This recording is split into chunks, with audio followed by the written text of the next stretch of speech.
اعوذ باللہ من الشیطان الرجیم بسم اللہ الرحمن الرحیم الم تعلم ان اللہ لہ ملک السماوات والارض، کیا تم جانتے نہیں کہ اللہ ہی کے لیے ہے آسمان اور زمین کی بادشاہی؟ یعذب من یشاء ویغفر لمن یشاء، وہ سزا دے گا جس کو چاہے گا اور بخش دے گا جسے چاہے گا، واللہ علی کل شیء قدیر، اللہ ہر چیز پر قادر ہے۔ یا ایھا الرسول لا يحزنك الذین یسارعون فی الکفر من الذین قالوا آمنا بافواہہم ولم تؤمن قلوبہم۔ یہ پھر ذکر آ رہا ہے، لیکن یہاں بھی گڑبڑ ہے معاملہ سورہ بقرہ کی طرح۔ منافقین پر بھی انطباق ہوگا اس کا، اور اہل کتاب کے بھی وہ لوگ جو ان کے طرف کے منافق تھے، جن کا میلان اسلام کی طرف بھی تھا، چاہتے بھی تھے کہ مسلمانوں میں شامل رہے، لیکن وہ اپنے ساتھیوں کو بھی چھوڑنے کو تیار نہیں تھے۔ تو یہ جو بیچ بیچ میں مذبذبین بین ذالک تھے، یہ دونوں طرف کے لوگ تھے۔ یا ایھا الرسول لا يحزنك الذین یسارعون فی الکفر، اے رسول صلی اللہ علیہ وسلم، نہ غمگین ہو آپ ان لوگوں کی سرگرمیوں سے، بھاگ دوڑ سے، کہ جو کفر کے ضمن میں بڑی سرگرمی دکھا رہے ہیں۔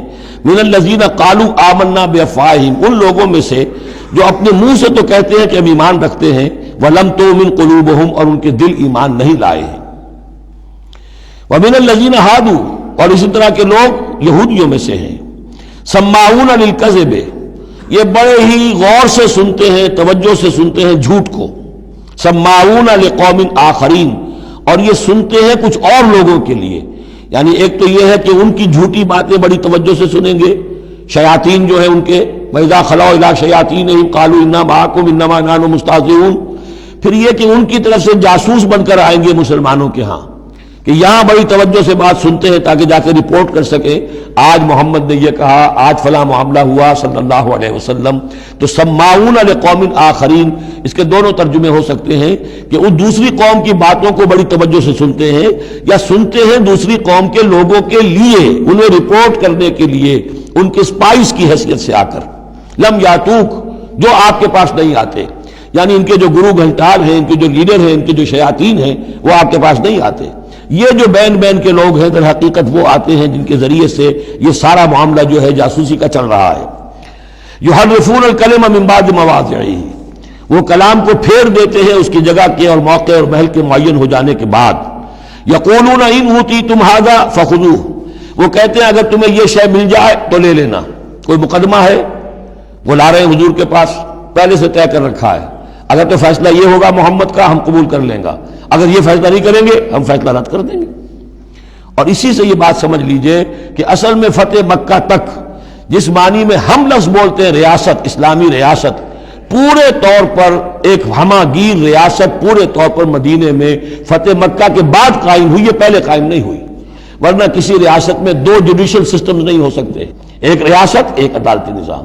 یہ لوگ جب چاہتے تھے حضور کے پاس آ جاتے تھے، جب چاہتے تھے کسی اور یہودیوں کی عدالت میں لے جاتے تھے۔ تو پیرلل نظام وہاں چل رہے تھے، ہماگیر ریاست وحدت کی حیثیت سے، ایک آرگینک ہول کی حیثیت سے یہ فتح مکہ کے بعد قائم ہوئی ہے۔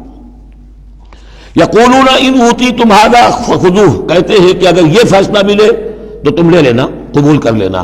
وَإِن لَّمْ تُؤْتَوْا فَاحْذَرُوا، اور اگر یہ شے نہ تمہیں ملے، نہ فیصلہ ملے، یہ ڈگری نہ تمہارے حق میں جاری کی جائے تو پھر بچ جانا، کترا جانا۔ وَمَن يُرِدِ اللَّهُ فِتْنَتَهُ فَلَن تَمْلِكَ لَهُ مِنَ اللَّهِ شَيْئًا، اور جس کو اللہ تعالیٰ ہی نے فتنے میں مبتلا کرنے کا فیصلہ کر لیا ہو تو تم اس کے لیے اللہ تعالیٰ کے مقابلے میں کوئی مددگار نہ پاؤ گے، کوئی شے نہیں ملے گی۔ اولئک الذین لم یرد اللہ ان یطہر قلوبہم، یہ وہ لوگ ہیں کہ جن کے دلوں کو پاک کرنا اللہ نے چاہا ہی نہیں۔ لم یرد اللہ ان یطہر قلوبہم، لہم فی الدنیا خزی، ان کے لیے دنیا میں بھی رسوائی ہے، وَلَهُمْ فِي الْآخِرَةِ عَذَابٌ عَظِيمٌ، اور آخرت میں ان کے لیے دردناک اور بہت بڑا عذاب ہے۔ سماعون للکذب، یہ خوب سنتے ہیں اچھی طرح اور چٹخارے لے لے کر سنتے ہیں جھوٹ کو۔ اکالون للسحت، خوب کھانے والے ہیں پیٹ بھر بھر کر حرام کے۔ فَإِن جَاءُوكَ، پھر اگر یہ آپ کے پاس آئیں، فَحْكُم بَيْنَهُمْ، آپ چاہیں تو ان کا مقدمہ لیں اور فیصلہ کریں، او عارض عنہم، آپ چاہیں تو ان کا مقدمہ لینے سے انکار کر دیجیے، کیونکہ نیتیں ان کی نیک نہیں ہیں، وہ آپ کا فیصلہ لینے نہیں آئے، طے کیے بیٹھے ہوئے پہلے سے کہ اگر فیصلہ یہ ہوگا تو قبول کر لیں گے ورنہ ہم لوٹ کے آ جائیں گے۔ تو ایسے لوگوں پر اپنا وقت ضائع کرنا جو ہے اس کو کوئی ضرورت نہیں ہے۔ لیکن یہ کہ اندیشہ یہ ہو سکتا تھا کہ یہ جا کے پروپیگنڈا کریں گے، دیکھو ہم تو گئے تھے محمد کے پاس مقدمہ لے کر، یہ کیسے نبی ہے، رسول ہے، یہ مقدمے کا فیصلہ کرنے کو تیار نہیں۔ تو یہ جو اندیشہ ہو سکتا تھا اس کی پھر آگے اللہ تعالیٰ کی طرف سے حضور کو اطمینان دلایا جا رہا کہ آپ پرواہ نہ کریں اس اندیشے کی۔ فَإِن جَاءُوكَ فَاحْكُم بَيْنَهُمْ أَوْ أَعْرِضْ عَنْهُمْ، اگر وہ آئیں آپ کے پاس اپنا مقدمہ لے کر تو چاہے تو آپ فیصلہ کریں اور چاہے اعراض کریں۔ وَإِن تُعْرِضْ عَنْهُمْ، اگر آپ ان سے اعراض کریں گے، ان کا مقدمہ جو ہے فیصلہ کرنے سے انکار کر دیں گے، فَلَن يَضُرُّوكَ شَيْئًا، وہ آپ کو کوئی ضرر نہیں پہنچا سکیں گے۔ ان کے مخالفانہ پروپیگنڈے سے قطعاً کوئی آپ کو ہراساں ہونے کی ضرورت نہیں ہے۔ وَإِنْ حَكَمْتَ، اور اگر آپ فیصلہ کریں، فَاحْكُم بَيْنَهُمْ بِالْقِسْطِ، تو بہرحال آپ کو فیصلہ کرنا ہے عدل اور قسط کے ساتھ، انصاف کے ساتھ۔ ان اللہ یحب المقسطین، یقیناً اللہ تعالیٰ جو ہے وہ انصاف کرنے والوں کو پسند کرتا ہے، ان سے محبت کرتا ہے۔ وَكَيْفَ يُحَكِّمُونَكَ، اور اے نبی یہ کیسے آپ کو حکم بناتے ہیں، یہود کی طرف اشارہ ہے۔ وَعِندَهُمُ التَّوْرَاةُ، ان کے پاس تورات موجود ہے، نیک نیت ہو تو اسی کے فیصلے کو لے کر چلیں۔ فِيهَا حُكْمُ اللَّهِ، اس میں اللہ کا حکم موجود ہے۔